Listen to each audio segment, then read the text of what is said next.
After Chief Minister Siddaramaiah reaffirmed completing his full 5-year term, his deputy D.K. Shivkumar avoided further leadership questions upon returning from Delhi, stating the CM had already addressed the matter. Both leaders recently met the Congress High Command. Shivkumar, amid rumors of internal support to become CM, brushed off speculation, saying party matters were being overinterpreted.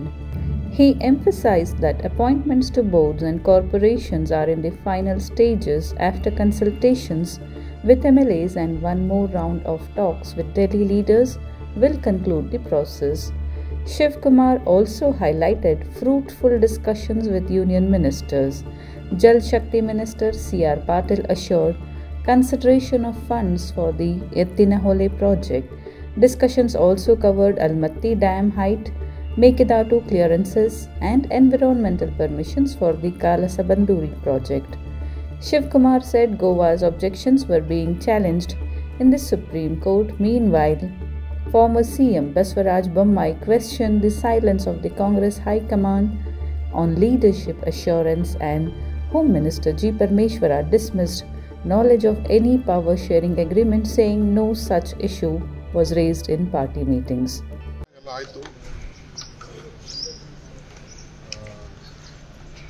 Patil ಅವರು irrigation ಮಿನಿಸ್ಟರ್ನ ಭೇಟಿ ಮಾಡಿ ಮತ್ತೆ Krishna water ಅವಾರ್ಡ್ಗಳು Telangana, Andhra, ಮಹಾರಾಷ್ಟ್ರನ ಒಪ್ಕೊಂಡಿದ್ದಾರೆ. ಯಾಕೆಂದರೆ ನಾನು ಯಾವ supreme court office ಇಲ್ಲ ಎಲ್ಲದ್ದು appraisal report Mekedatu ಕೊಡ್ತಾರೆ. ಏನು ಬೇಕಾದ್ರೆ ಆಗಲಿ, ಪರ್ಮಿಷನ್ ಕೊಡ್ತಾರೋ ಬಿಡ್ತಾರೋ, ನಿಮ್ದು ಏನು ಅಪ್ರೈಸಲ್ ರಿಪೋರ್ಟು ಕರಾರು ಕೊಡಿ, ವಿರುದ್ಧ ನಮ್ಮ ಅಪ್ರೈಸಲ್ ರಿಪೋರ್ಟ್ ಕಲಿ ಅದನ್ನು ಕೊಡಿ ಅಂತ ಅದನ್ನು ಮಾಡ್ತೀವಿ ಅಂತ ಫಾರೆಸ್ಟ್ ಮಿನಿಸ್ಟರ್ ಬೇಕಿಲ್ಲ. ಕಳಸಾ ಬಂಡೂರಿ ವಿಚಾರದಲ್ಲಿ ಅವರು ನಮ್ಮ ಜೋಶಿಯವರು ಮಾತಾಡ್ತಾರೆ.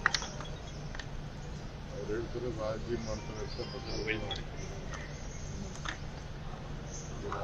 ಯಾವುದೇ ಪೊಲಿಟಿಕಲ್ ಇಂಡಸ್ಟ್ರೀಸ್ ನಮ್ಮದೊಂದು ಟೆಕ್ನಿಕಲ್ ಇಶ್ಯೂಸ್ ಇದೆ.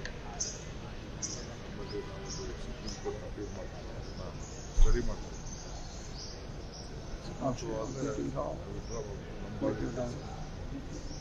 ಅವ್ರು ನಮ್ಮ ಸ್ಟೇಟ್ಗೆ ವಿಶ್ವಕಾಸ್ ನೋಟಿಸ್ ಕೊಡ್ತಾರೆ, ಸರಿ ಇಲ್ಲ, ಕೋರ್ಟ್ಗೆ ಹೋಗೋದು ಅವಶ್ಯಕತೆ ಇಲ್ಲ ಅಂತ ಟೇಕ್ ಎ ಸ್ಟ್ಯಾಂಡ್. ಯಾಕಂದರೆ ಕೇಂದ್ರದ ಕಂಪ್ನೀಸ್ ಅದು ಕೂಡ ಭಾಳ ಯಶಸ್ವಿ ಆಯಿತು ಇರಿಗೇಷನ್ ಡಿಪಾರ್ಟ್ಮೆಂಟ್. ಅದು ಎತ್ತಿನೂರ ಪ್ರಾಜೆಕ್ಟ್ಗೆ ಅದಕ್ಕೆ ನಾವು ಫೈಲ್ ಮಾಡಿದ್ವಿ. ಆ ಫೈಲ್ ಮಾಡೋದಕ್ಕೂ ಈಗ ಕ್ಲಿಯರ್ ಮಾಡ್ತೀವಿ. ಸೊ ಫ್ರೆಶ್ ಬಿಲ್ಡಪ್ ಮಾಡ್ತೀವಿ. ಈ ಮಧ್ಯದಲ್ಲಿ ಕೆಲವು ಪ್ರಾಜೆಕ್ಟ್ಸ್ಗೆ ಅರ್ಜಿ ಹಾಕಿದ್ವಿ, ಫಂಡ್ಸ್ಗೆ, ಸೆಂಟ್ರಲ್ ಗೌರ್ಮೆಂಟ್ ಫಂಡ್ಸ್. ಈಗ ಪಾರ್ಲಿಮೆಂಟ್ ನಡೀಬೇಕಾದ್ರೆ ಕೇಸ್ ಸಂಬಂಧಪಟ್ಟಂತೆ ಕೇಸ್ಗೆ ಒಟ್ಟಿಗೆ ಸೇರಿ ಸಹಾಯ ಮಾಡಬೇಕು ರಿಕ್ವೆಸ್ಟ್.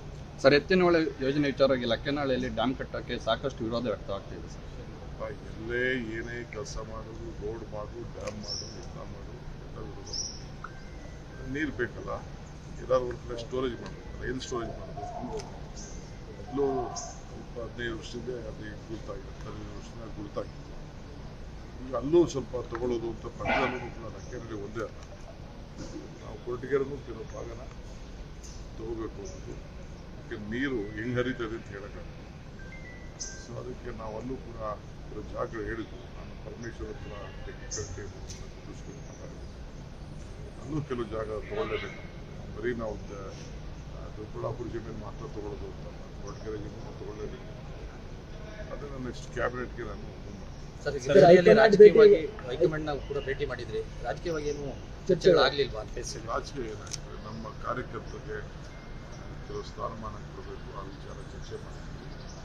ಎಲ್ಲ MLAಗಳು ಅವರ ಅಭಿಪ್ರಾಯಗಳನ್ನು ಕೊಟ್ಟಿದ್ದಾರೆ.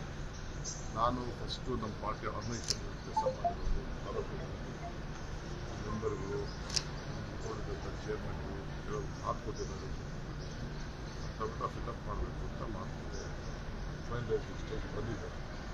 ಆ ಪ್ರಪೋಸಲ್ಸ್ನ